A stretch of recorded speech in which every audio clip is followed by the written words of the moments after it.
Bonjour et bienvenue à ces premiers écrans de l'actu. Notre objectif est de vous donner les éléments clés de l'actualité sociale qui peut impacter tant les employeurs que les salariés.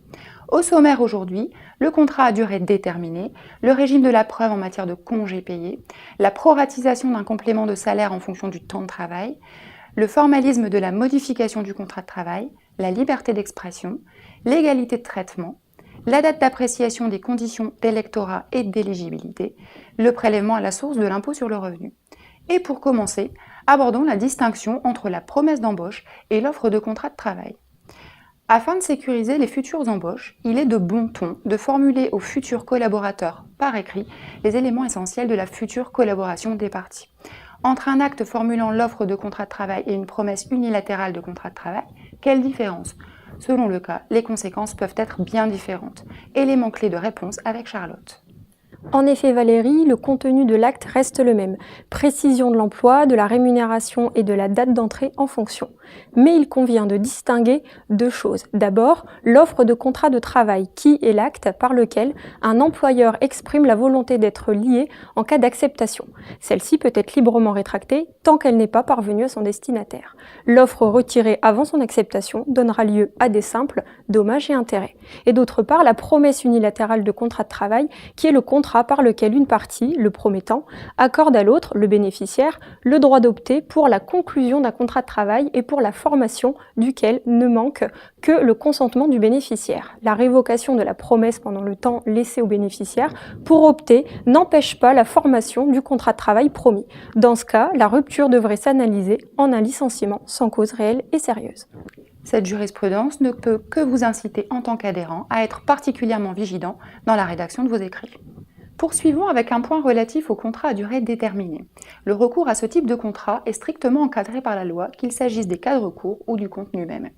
Sur ce deuxième point, le défaut d'écrit ou la transmission tardive ont pour effet de réputer le contrat comme étant conclu à durée indéterminée. Mais qu'en est-il lorsque c'est le salarié qui refuse de signer ? Le contrat de travail à durée déterminée doit être établi par écrit et transmis au salarié au plus tard dans les 2 jours ouvrables suivant l'embauche. En d'autres termes, une embauche réalisée le lundi doit être formalisée par la signature d'un contrat de travail au plus tard le mercredi au soir. Il convient de rappeler que cette règle revêt un caractère d'ordre public. L'omission entraîne, à la demande du salarié, la requalification en CDI. Il n'en va néanmoins pas de même lorsque le salarié refuse délibérément de signer son contrat de travail. Une telle attitude relève de la mauvaise foi ou encore d'une intention frauduleuse rejetée par la Cour de cassation. Cette jurisprudence est plutôt protectrice des intérêts des employeurs. Pour autant, afin d'éviter ce type de situation dommageable, l'idéal reste quand même de faire signer le contrat avant ou au plus tard au moment de la prise de poste, ce que prévoient d'ailleurs certaines conventions collectives. Point suivant au sommaire de ces écrans de l'actu, l'unification du régime de la preuve en matière de congés payés.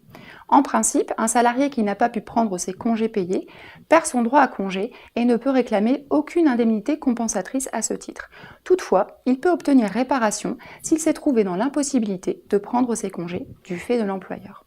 Dans la lignée du droit européen, la Cour de cassation, dans un arrêt du 21 septembre 2017, est venue étendre sa jurisprudence relative à la charge de la preuve des congés payés légaux aux congés payés conventionnels.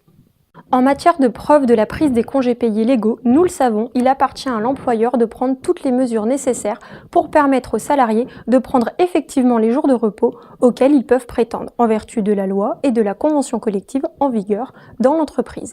En matière de preuve de prise de congés payés conventionnels, il appartenait jusqu'à présent aux salariés de rapporter la preuve qu'il n'a pu bénéficier de ces jours de congés conventionnels en raison du fait de l'employeur. La Cour de cassation avait ainsi adopté une position différente de celle applicable aux congés payés légaux.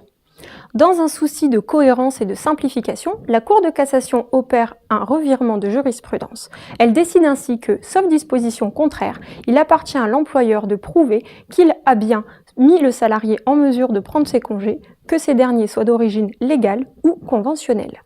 Cette jurisprudence de la Cour de cassation devrait inciter les employeurs à encore plus de rigueur dans le respect des obligations d'information du salarié en matière de congés payés. Abordons maintenant la question de la proratisation d'un complément de salaire en fonction du temps de travail. Compte tenu de la durée de son travail et de son ancienneté dans l'entreprise, la rémunération du salarié à temps partiel est proportionnelle à celle du salarié qui, à qualification égale, occupe à temps complet un emploi équivalent dans l'établissement ou l'entreprise. Elle doit donc être proratisée. Mais qu'en est-il des éléments de rémunération issus d'une convention collective ? Les salariés à temps partiel bénéficient des droits reconnus aux salariés à temps complet par la loi, les conventions collectives et les accords collectifs d'entreprise, sous réserve, en ce qui concerne les droits conventionnels, de modalités spécifiques prévues par la dite convention ou le dit accord collectif. Ce principe de proportionnalité des rémunérations est posé par l'article L. 3123-5 du Code du travail. Dans un arrêt du 7 septembre 2017, la Cour de cassation vient indiquer que tant que la convention collective ne comporte aucune mention contraire au principe de proportionnalité de la rémunération des temps partiels, l'employeur est autorisé à proratiser un complément de salaire conventionnel venant s'ajouter au salaire de base. En conclusion, en l'absence de dispositions particulières s'opposant à l'application du principe de proportionnalité, l'employeur est fondé à retenir la règle du prorata temporis. Dans un contexte budgétaire tendu, cette position ne peut qu'être bénéfique pour les employeurs du secteur. Cette problématique de la rémunération fait écho à un autre sujet sensible, la modification du contrat de travail. Selon l'article 1222-6 du Code du travail, lorsque l'employeur souhaite modifier un élément essentiel du contrat de travail du salarié pour motif économique, il doit suivre une procédure particulière. La Cour de cassation est venue, dans un arrêt du 13 septembre 2017, apporter des précisions en la matière.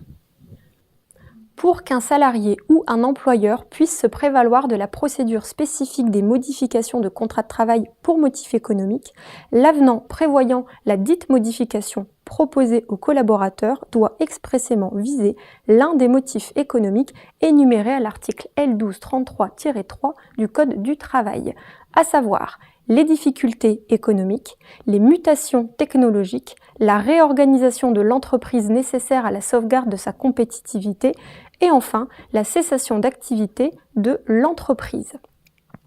Rappelons en complément qu'en matière de modification du contrat pour motif économique, il revient également aux employeurs de vérifier s'il existe des dispositions particulières dans la convention collective applicable.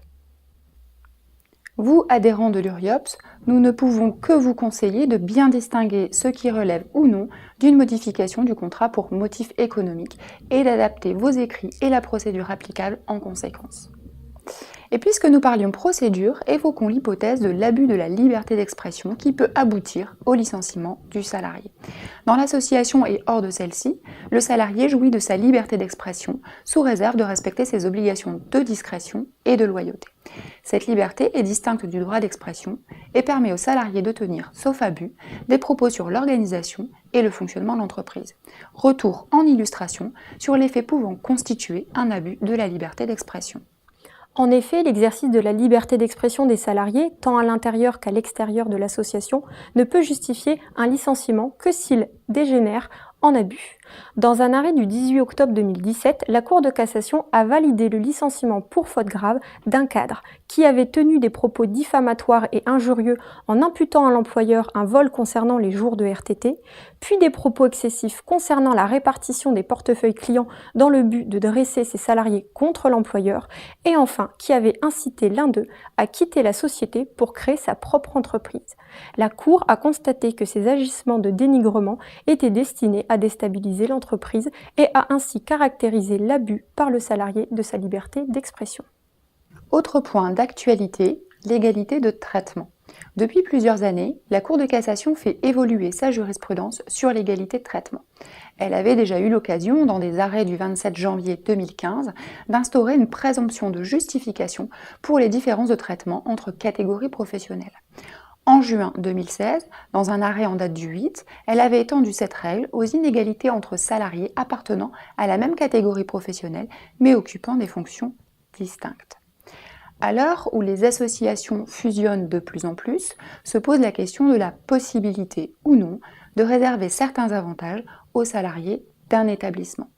Explication sur la règle applicable en la matière.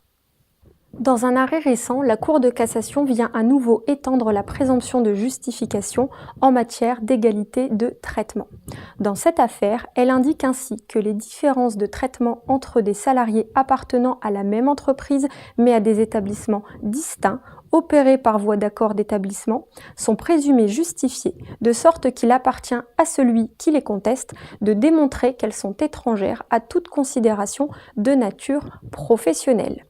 En d'autres termes, ce n'est pas à l'employeur de prouver les raisons objectives et pertinentes justifiant la différence de traitement, mais bien au collaborateur soulevant la violation du principe d'égalité de traitement qu'il revient de démontrer que la dite différence est exempte de toute considération de nature professionnelle. Petit focus maintenant sur les relations collectives de travail. Les conditions d'électorat et d'éligibilité s'apprécient au jour du premier tour de scrutin.